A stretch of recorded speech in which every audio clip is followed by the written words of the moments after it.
Three school girls just into their teens, hailing from the southern Indian state of Tamil Nadu with a total of barely $170 or 14,000 rupees in hand, embarked on a dream journey.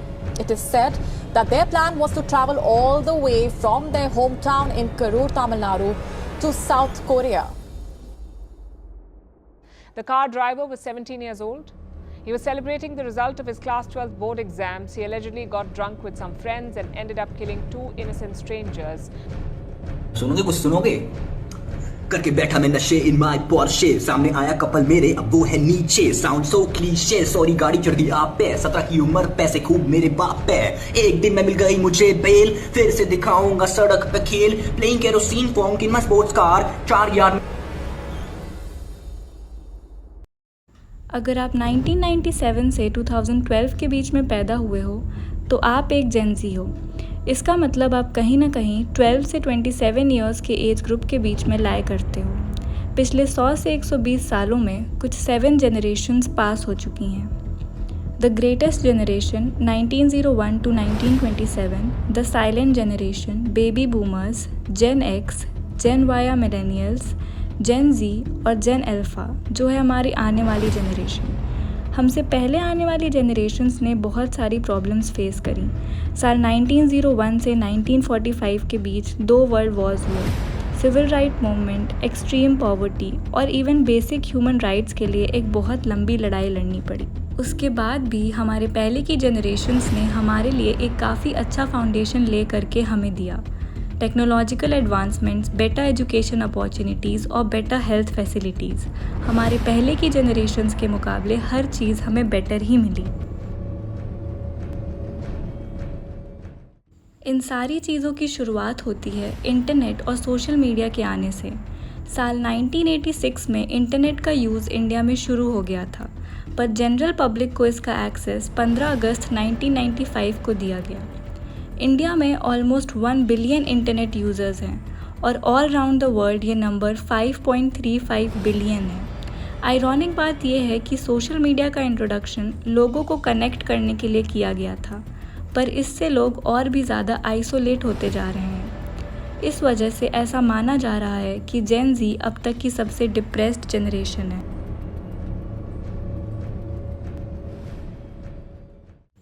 Companies का ऐसा मानना है कि जेन जी के साथ काम करना बहुत ही मुश्किल है।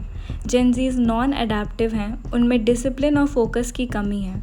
इस जनरेशन की कम्युनिकेशन स्किल्स बहुत ही पुअर हैं और ये एक ईज़िली ऑफेंड होने वाली जनरेशन है। जेन जी सोशल मीडिया से बहुत ज़्यादा इन्फ्लुएंस्ड है। ये इन्फ्लुएंस इतना ज़्यादा है कि कोई भी वायरल अनयूज़फुल प्रोडक्ट बेचना, कोई इनसिग्निफिकेंट कोर्स बेचना, यहाँ तक कि बेटिंग एप्लीकेशंस पर लोगों को साइन इन कराना भी सोशल मीडिया इन्फ्लुएंसर्स के लिए काफ़ी आसान हो चुका है। कबीर सिंह, एनिमल जैसी वॉयलेंस ड्रिवन मूवीज़ से हाईली इन्फ्लुएंस्ड है आज की जनरेशन। मीनिंगलेस रिलेशनशिप्स जेन जी कल्चर का एक बहुत बड़ा हिस्सा हैं।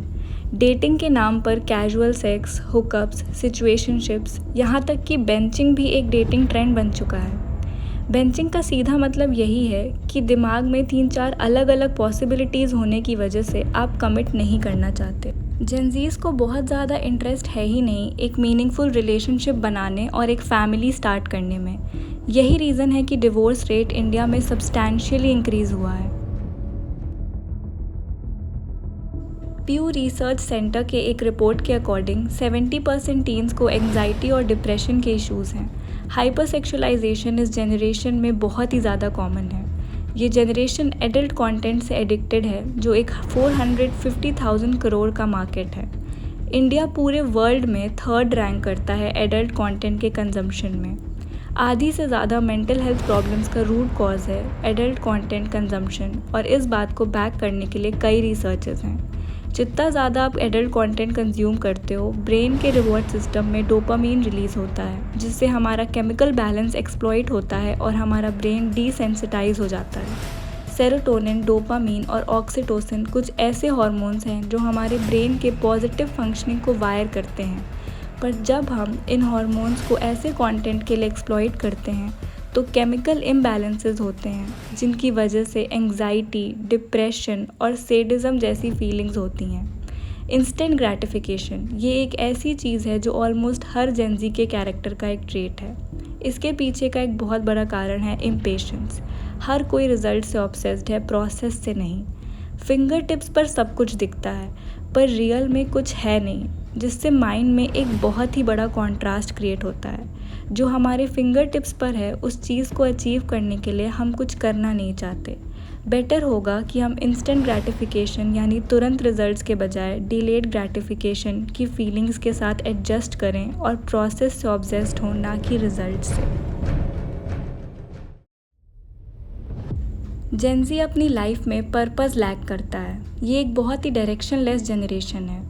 इन्हें रियल वर्ल्ड से बहुत डिस्कनेक्टेड फील होता है। सोशल मीडिया पर अक्सर वो चीज़ें चलती हैं जो काफ़ी एक्सट्रीम्स में हों। या तो उनकी वीडियोस वायरल होती हैं जो एक्सट्रीम पॉवर्टी या स्ट्रगल दिखा रहे होते हैं, या फिर एक्सट्रीमली रिच और अनअप्रोचेबल लाइफस्टाइल। यही रीज़न है कि जेनजीज़ को ऐसा लगता है कि हर चीज़ मीनिंगलेस है और रियलिटी में कुछ मैटर करता ही नहीं है। इस जनरेशन में एक्सट्रीम्स हैं, या तो फिर हसल कल्चर है या फिर कुछ नहीं। इसका भी एक बहुत बड़ा रीज़न है सोशल मीडिया इन्फ्लुएंस। हम जिस भी तरह के कंटेंट को देखते हैं, एल्गोरिदम उसे और भी ज़्यादा प्रमोट करता है। तो हम एक एक्सट्रीमली ओपिनिएटेड स्फीयर में चले जाते हैं और अपने ओपिनियंस उसी कंटेंट के बेसिस पर बनाने लगते हैं जो हम कंज्यूम कर रहे हैं। आने वाले टाइम में जो प्रॉब्लम जेनजी फेस करने वाली है वो है फाइनेंशियल सिक्योरिटी। ज़्यादातर जेनजी गिग वर्कर्स हैं या फ्रीलांसर्स हैं। ये ऐसी जॉब्स हैं जिनमें वेरियस वर्क फील्ड्स में काम करने की अपॉर्चुनिटीज़ तो बहुत हैं, पर कोई फाइनेंशियल सिक्योरिटी नहीं है। ज़्यादातर जेनजीज़ का मानना है कि वो एक फैमिली स्टार्ट करने के केपेबल नहीं हैं, ना ही मेंटली और ना ही फाइनेंशियली। ये भी माना जा रहा है कि आने वाले टाइम में होम ओनरशिप ज़्यादातर जेनजीज़ के लिए अफोर्डेबल नहीं होगा। इन सारी प्रॉब्लम्स के अलावा भी जेनजी एक ऐसी जनरेशन है जो सबसे ज़्यादा ओपन माइंडेड है और बदलते टाइम के साथ खुद को अडेप्ट करने वाली है। जेनजी बहुत ओपन है अपने आउटलुक को लेकर, जब बात हो रिलीजियस बिलीव्स या स्पिरिचुअलिटी की, सेक्सुअलिटी की, या फिर एक नए वर्क प्लेस मॉडिफिकेशन की।